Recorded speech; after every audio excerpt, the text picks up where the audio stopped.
in both respects? No, I didn't have him visually. I had him on radar. He was exactly 10 miles ahead of us. I asked him at the time how everything was going. Just wait one. I asked him how he was making out with his problem. He said he lost those vents and he had a lift, and he said he was holding his own. The last time I talked with him, he said he was holding his own, and that's the last time I lost contact after that.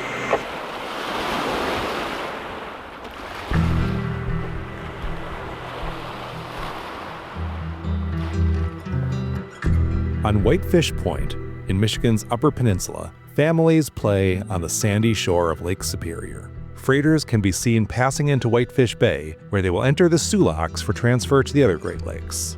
This was the immediate destination of the SS Edmund Fitzgerald, which was looking for the Whitefish Point light when it succumbed to the waves during a terrible storm on November 10, 1975.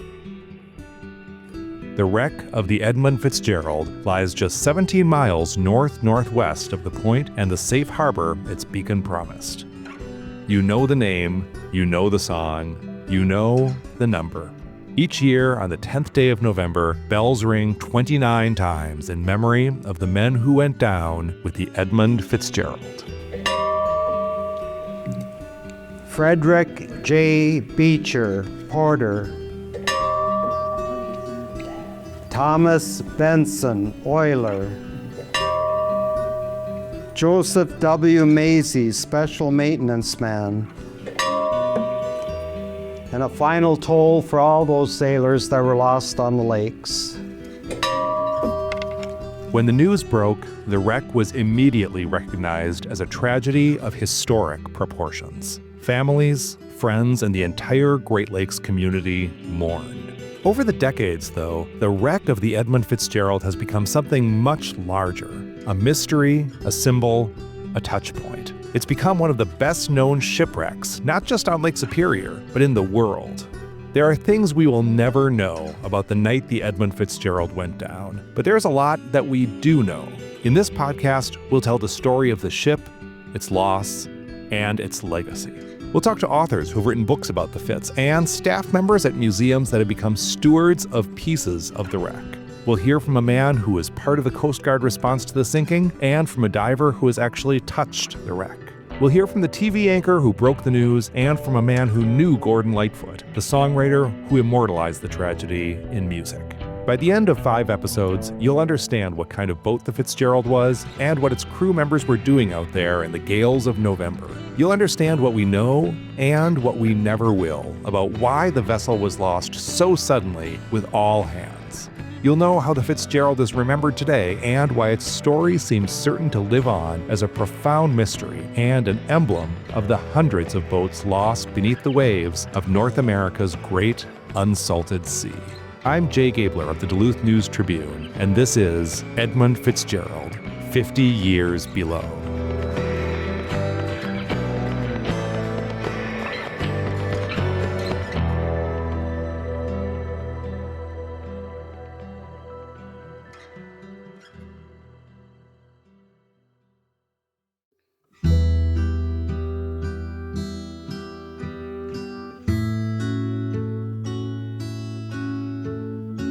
I can go on my phone right now and get a pretty good idea of what the wave conditions are going to be on Lake Superior 2, 3, 4 days from now. I know that when I started here 20 years ago, none of the boat crew trusted any forecast out beyond about 24 hours. Now, if the forecast says it's going to be bad 4 days from now, we're not going out. And so those sorts of resources didn't exist in the mid-70s, certainly for Lake Superior. And if those models did exist and they were able to predict those waves, undoubtedly different decisions would be made. That's Jay Austin, a professor of physics and astronomy at the University of Minnesota Duluth. He's one of the people we asked to help us understand what conditions the Edmund Fitzgerald was facing the night it succumbed. In this episode, we'll dive into the question of what ships like the Fitzgerald do on Lake Superior and why it's such a potentially dangerous job. Later, we'll introduce the Fitz itself and talk about why it was a legend long before its loss.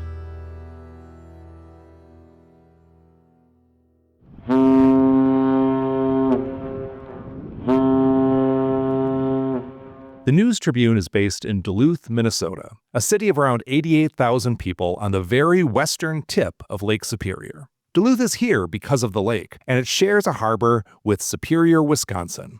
Together, Duluth and Superior make up the Twin Ports.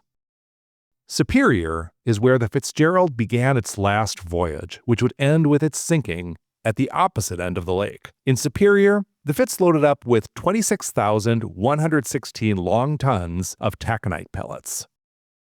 If you're from around here, you know what a taconite pellet is. You can't miss the mountains of them piled up near the harbor, and they have even been sold in gift shops for visitors who want to take home a souvenir of the Twin Ports' industrial might. Here's Kaylee Matuszak of the Lake Superior Maritime Visitor Center. Taconite itself is basically the name of the iron formation. That's the raw thing they take out of the ground. To make an iron ore pellet, you grind that into a fine dust. You demagnetize it, so you take out the magnetic part, that's the useful part, and then you roll it into a little pellet with like bentonite clay, a little bit of limestone, and then that's easier both to melt down in the blast furnaces, easier to load and unload, and easier to transport. Each pellet is about the size of, well, some shipping insiders actually refer to them as marbles. So you've got 26,000 tons of marbles, give or take, that are rolling down the ship, the taconite pellets.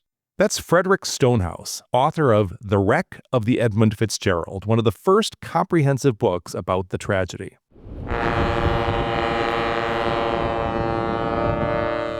Let's talk a little more about what kind of ship the Fitzgerald was. The SS Edmund Fitzgerald, launched in 1958, was a Great Lakes bulk freighter. We asked Kaylee Matuszak to describe this kind of ship. The standard older style, you got long boat. You're definitely between 600 to 800 feet long generally, so you can get where you need to go via different locks and rivers. Up at the bow, you'll have the pilot house. You'll have some crew quarters.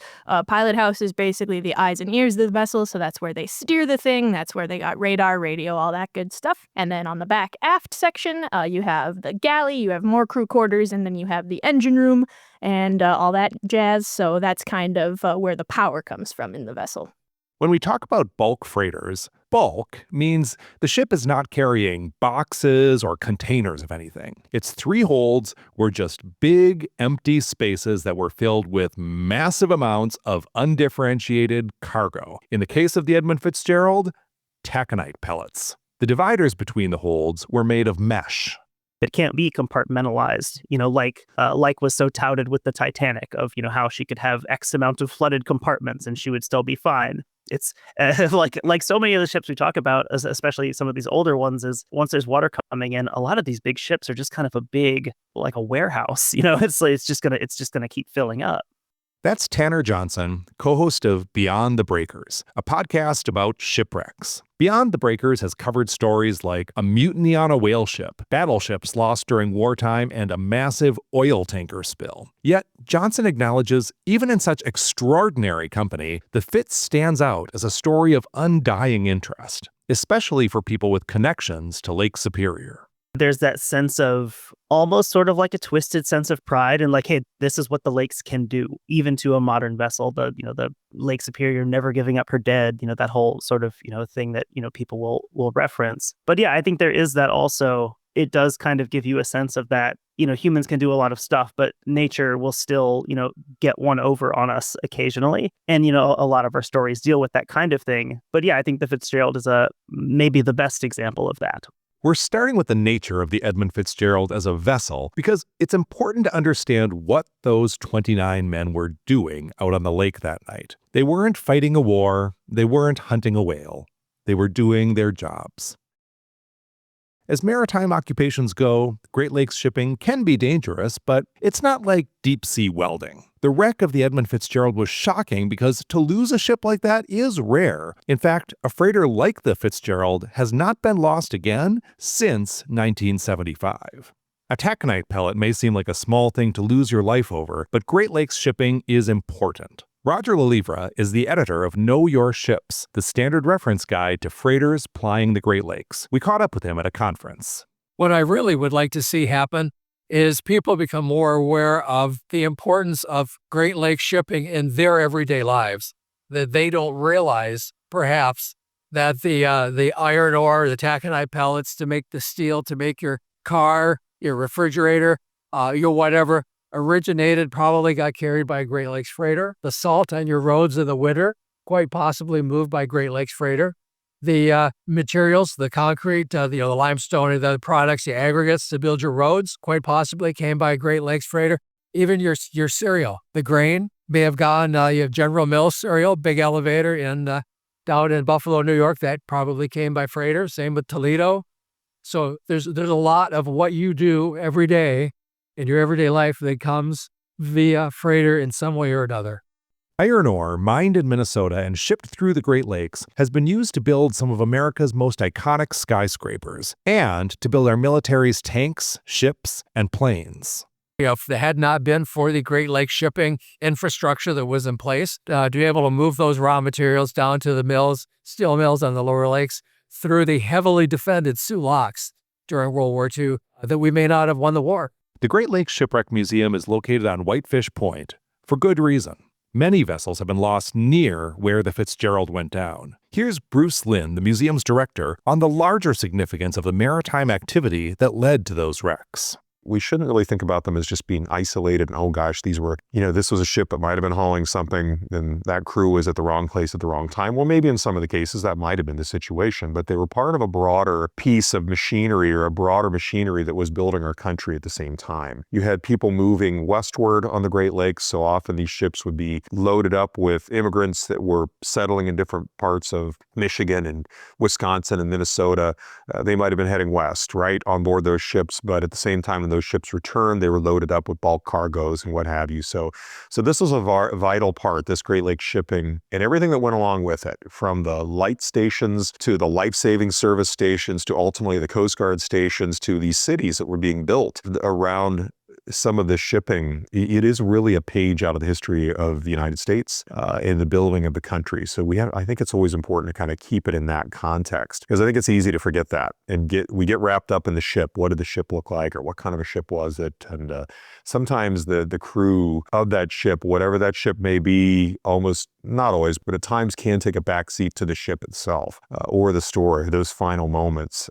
Again, going back to the Fitzgerald, they were all crew, they all had families, and they were all part of this broader part of our history. Talk to people who live on the Great Lakes and you'll hear a common refrain. These boats are like family.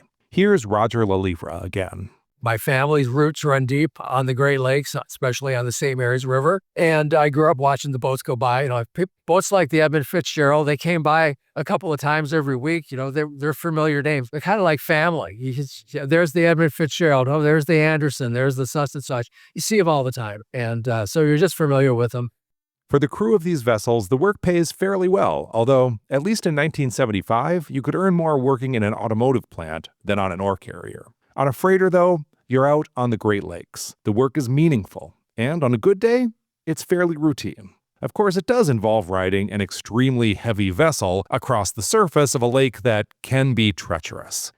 Here's Jay Austin, the UMD professor, talking about just why Lake Superior can be so dangerous. The thing that is interesting about a lake being large is that the wind has an opportunity to build waves over time, whereas in a smaller lake, there's just not as much room for those waves to develop. And so you end up with a very, very different climate than you would on a smaller lake. Lake Superior sits a lot further north than the other Great Lakes. I mean, you don't think about it until you look at a map, and Superior is just really displaced to the north compared to the other Great Lakes. And that provides a colder and stormier climate. If you've heard anyone talk about Lake Superior, you've probably heard that it's the world's largest freshwater lake by surface area. Jay Austin pointed out that when it comes to wave development, that surface size really matters. It's the deepest of the Laurentian Great Lakes, and that large surface area means that waves can build over a very, very long time. Bulk freighters like the Edmund Fitzgerald generally aren't designed for glamour, but they are striking by sheer virtue of their size. Duluth is very much a tourist town, among other things, and the city's showcase attraction is the Duluth Ship Canal, where people gather to watch boats of all kinds, but particularly bulk freighters, pass beneath the aerial lift bridge as they enter or exit Duluth Harbor. The freighters tower above people standing on the piers, and at hundreds of feet long, an ore carrier is like the Star Destroyer in the opening shot of Star Wars. It seems to keep going and going and going.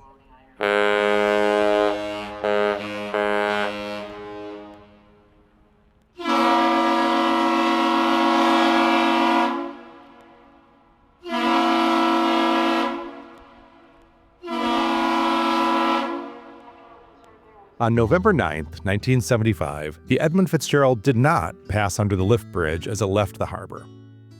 Since the Fitzgerald loaded up at the Eloise docks in Superior, the freighter left through the Superior entry on the harbor's south side, the harbor's natural entrance between Minnesota Point and Wisconsin Point. Let's talk about the origins of the Edmund Fitzgerald. We should start by acknowledging that since this is a newspaper podcast, we're going to follow Associated Press style and use the pronoun it when discussing the Fitzgerald or any other vessel. Maritime tradition, of course, designates a vessel as her. Gordon Lightfoot sang of the Edmund Fitzgerald as the pride of the American side. That's in contrast to the other side of the Great Lakes, the Canadian side. When you're talking about freighters on Lake Superior, you're typically talking about two different types of vessels. Here's Kaylee Matuszak. Well, a laker would be anything that is only operating on the Great Lakes. Technically, a laker, if it's small enough, could go out through the seaway, but they're generally not going to. Pretty freshwater bound for the contracts they have and the things they need to do. Salties are the ships that are coming from overseas that have the big sharp noses and the bulbous bows, usually got the cranes on them. They're working from anywhere in the world, coming down the seaway to deliver stuff or take stuff out. Among the lakers, there are U.S.-flagged ships and Canadian-flagged ships. The Edmund Fitzgerald was a U.S.-flagged laker, and when it was built, it was the largest ship on the Great Lakes, the pride of the American side. There was 4 ships that were called Fitzgerald over time. So it was the 4th they were on the seas for 105 years. There was a Fitzgerald ship. And it was, when it was built, it was the biggest one. It with cargo, it made all kinds of records and carrying cargo and, millions, making them fast, how many trips they had and stuff like that. So it was like a Titanic of the Great Lakes. That's Elle Andra-Warner, author of Edmund Fitzgerald, The Legendary Great Lakes Shipwreck, pointing out that the Edmund Fitzgerald was part of a long legacy. That was also true of the ship's namesake. Here's Paul Sabourin, curator at the Museum Ship Valley Camp in Sault Ste. Marie, giving a tour of that museum's Edmund Fitzgerald exhibits. She was christened as the SS. SS is not Secret Service, but it is steamship. This Edmund Fitzgerald, and it's not Edmund with an O, it's Edmund with a U. Fitzgerald, and the Fitzgerald family basically were numerous uncles, grandparents that were captain and Navy people, maritime people. But Edmund, he was a chairman of the board of the Northwestern Mutual Life Insurance Company. Edmund Fitzgerald's family had a rich history on the Great Lakes. His great-grandparents immigrated from Ireland and settled in Michigan. Here's Elle Andra-Warner. They came from Ireland and had 12 children, I think. 6 sons. All 6 sons became captains on the Great Lakes. Then they got into shipbuilding, and of course they named the ships after themselves too. First one was E. Fitzgerald, but it was for Edmund Fitzgerald. And then there was the R.E. Fitzgerald, then there's W.E. Fitzgerald, and then of course the Edmund Fitzgerald. And there's been no Fitzgeralds after that. Edmund Fitzgerald, spelled E-D-M-U-N-D, had a great uncle who was also named Edmund Fitzgerald, but spelled with an O instead of a U. E-D-M-O-N-D.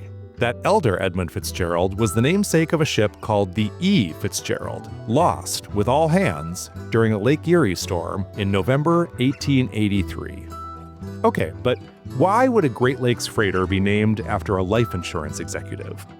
Because life insurance companies have a lot of money to invest, and given his family's maritime involvement, Edmund Fitzgerald, namesake of the ship we're talking about, energetically led his company to become a major investor in Great Lakes commerce.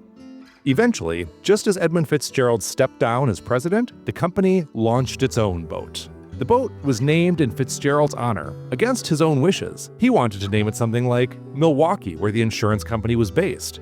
The board outvoted him, but the Edmund Fitzgerald would still carry the word Milwaukee on its stern due to its owner being based there.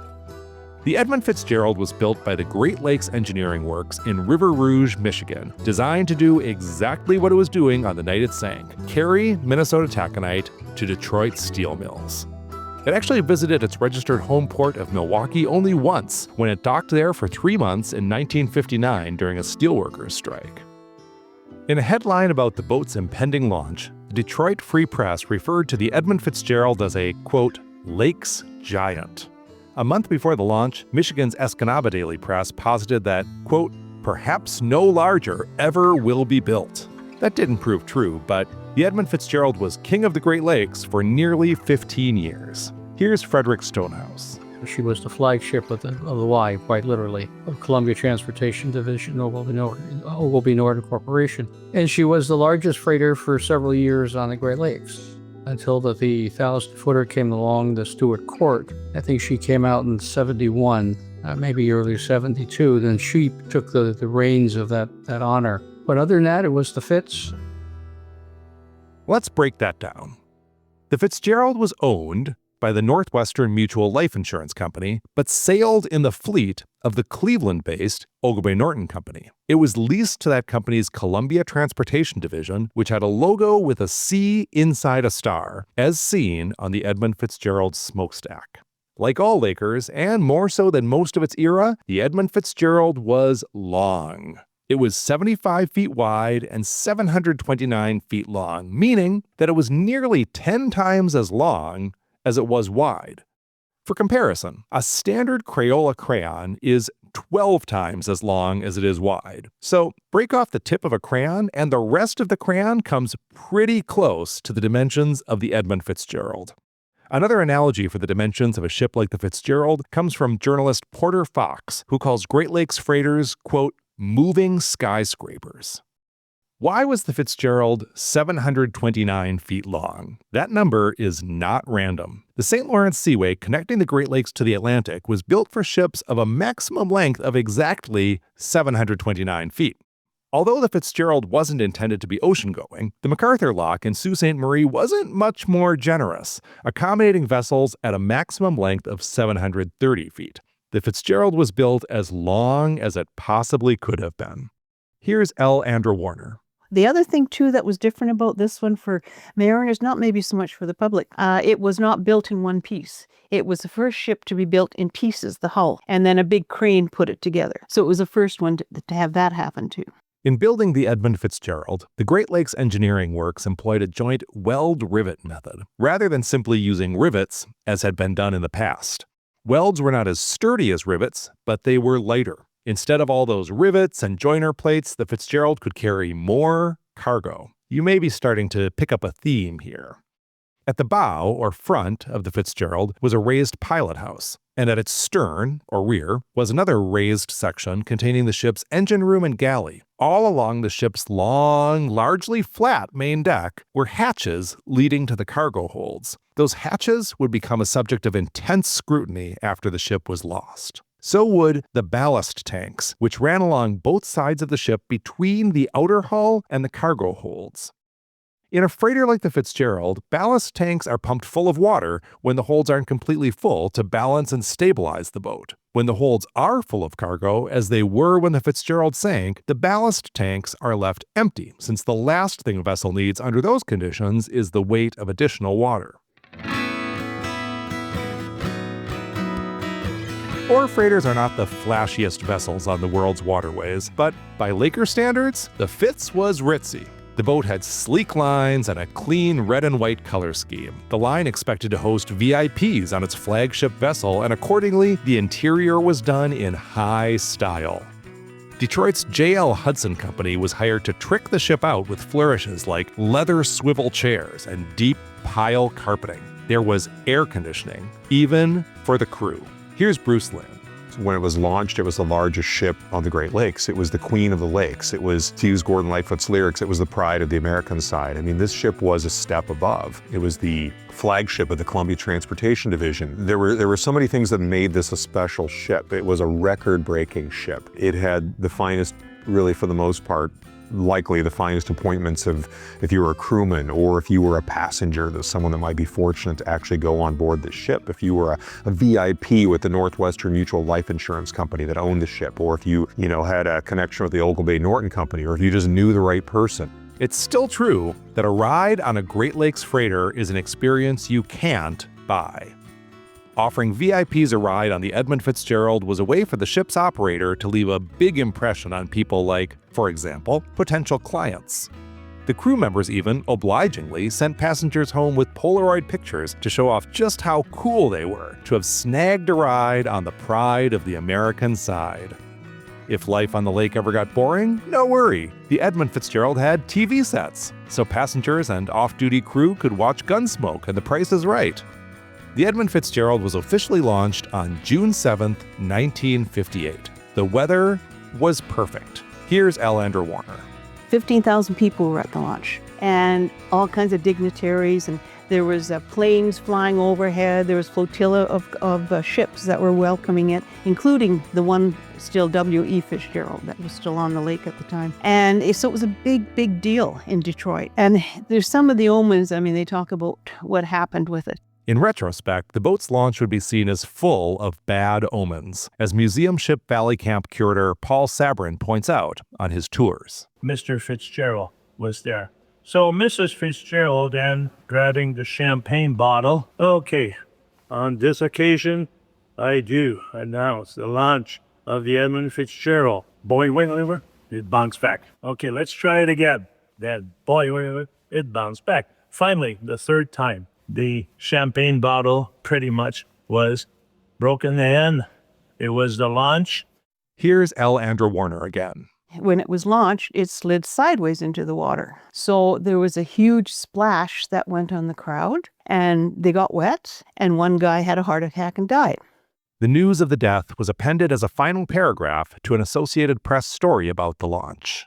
The Fitzgerald will be able to carry 26,000 gross tons of iron ore and has a top speed of 16 miles an hour. A Toledo man, 58-year-old Jennings Frazier, was stricken by a heart attack as he watched the launching and died at the scene. The Grand Rapids Press, June 9th, 1958. Once the Fitzgerald was finally launched, though, it shone. When the Fitz went on its maiden voyage, it made front-page news in port towns the boat merely passed by. Its first duty was to take on 20,000 tons of, you guessed it, taconite, which it loaded in Silver Bay, Minnesota on September 24th, 1958. Less than 2 years later, it was back at Silver Bay to load a record cargo of 22,475 tons of iron ore. In 1964, the Fitzgerald became the first Great Lakes freighter to carry more than 1 million long tons of ore in a single season. In the era before 1,000-footers, ships over 700 feet long were considered super lakers, a term routinely used to describe the Edmund Fitzgerald. When the Fitz made headlines in 1968 as the first vessel to leave Duluth during that year's shipping season, the News Tribune called the Fitz, quote, "Granddaddy of the United States Great Lakes Fleet when it comes to carrying record ore cargoes." Here's Frederick Stonehouse. She set a number of speed and cargo records on her typical haul coming down from two harbors into Toledo. Other was running the mill. Again, crew took a lot of pride in her. She was indeed, but she wasn't really that different than any of the lake boats that were on the lake at the time. To the average person watching a vessel pass through Duluth or Sault Ste. Marie, an ore carrier is an ore carrier. They might not know unless they're told that a vessel might be the largest on the lakes or have a unique history. Even to people who didn't know much about the industry, though, the Fitzgerald was a celebrity among ships. Here's Bruce Lynn. The Fitzgerald just had so many things that made it kind of a standout, a star, really, so to speak, among ships that were operating on the lake. Boat nerds loved taking pictures of this thing. It was one of the prettier ships. Even the captains, there were only 4 of the captains, but one of them, Peter Pulser, was a showman, really. They'd be going through the Soo Locks, and he would have the radios blaring with music or the Tigers game or what have you. And he connected with people when they were going through the locks. So it was a familiar, relatively new ship. It was a huge ship. When it was launched, it was called by the Detroit News, or one of the Detroit newspapers, the largest man-made object dropped into fresh water. In 1969, the News Tribune wrote that the Fitzgerald, quote, "is making a habit of continually breaking all-time records for hauling ore cargoes." In retrospect, though, it seems ominous that immediately below that statement, the paper noted that vessels including the Fitzgerald were being allowed deeper draft limits. That is, they were being allowed to take on more cargo and ride lower in the water. Here's what the paper said. One recent development that helps the ore fleet meet the ore demands is U.S. Coast Guard authorization of deeper draft limits for newer vessels. Most Lakers built or converted for lake service since 1949 have been granted increases, and reports say vessel operators wasted no time in painting new plimsoll marks on these boats to take advantage of the ruling. The value of this new ruling can be imagined when considering that a boat can load an additional 100 tons of cargo for every extra inch of draft permitted. Duluth News-Tribune, August 17, 1969. Not only was the Fitzgerald big, it was fast. In fact, just a year before the ship sank, it was slapped with a speeding ticket in Windsor, Ontario. Here's a report from the Windsor Star as it appeared in an article that also detailed offenses by a gas station vandal, several drunk drivers, and a 20-year-old caught in possession of LSD. A speeding offense by a ship in the port of Windsor on November 18th resulted in a $150 fine levied against the Columbia Transportation Division of the Ogilvy Norton Company in Cleveland, Ohio. The ship, Edmund Fitzgerald, was found to be traveling at 13 statute miles per hour. The speed limit for the vessel is 10 statute miles per hour. The Windsor Star, January 13th, 1975. People on the Great Lakes were proud of the Edmund Fitzgerald because it was a symbol of the success of the maritime industry that helped the region thrive in the 20th century. In the 1950s and 1960s, Great Lakes shipping had swagger, and guests enjoying clam digger punch on the Edmund Fitzgerald must have felt like they were on top of the world. In 1970, the Toledo Blade reported on just how comfortable life was for guests on board the Fitzgerald. The VIP treatment provided for guests on this ore carrier is better than one can imagine at any location ashore. There would be a list of persons a mile long waiting to take this trip if Ogilvy Norton ever gave the opportunity to the public on a paying basis. As a Washington, D.C. passenger wrote in 1966, quote, "When death's dark door I ferry o'er, a day that surely shall come. From heaven itself I'll ask no more than an Edmund Fitzgerald welcome." End quote. Toledo Blade, November 8th, 1970. Elle Andra-Warner spoke with Pam Johnson, the daughter of Edmund Fitzgerald's steward, Robert Rafferty. She filled me in on a lot of what the crew and that was. And that was one of her things when I asked her. I said, "So what do you want the public to remember about the crew and the ship?" And she said, or about the ship. And she said, "I want them to know it was a good crew. And I want them to know the Fitzgerald was a good ship." In the next episode, we'll learn more about who was on the Edmund Fitzgerald in November 1975, and we'll learn why they decided to set out on the season's last ore run, even when a storm was brewing.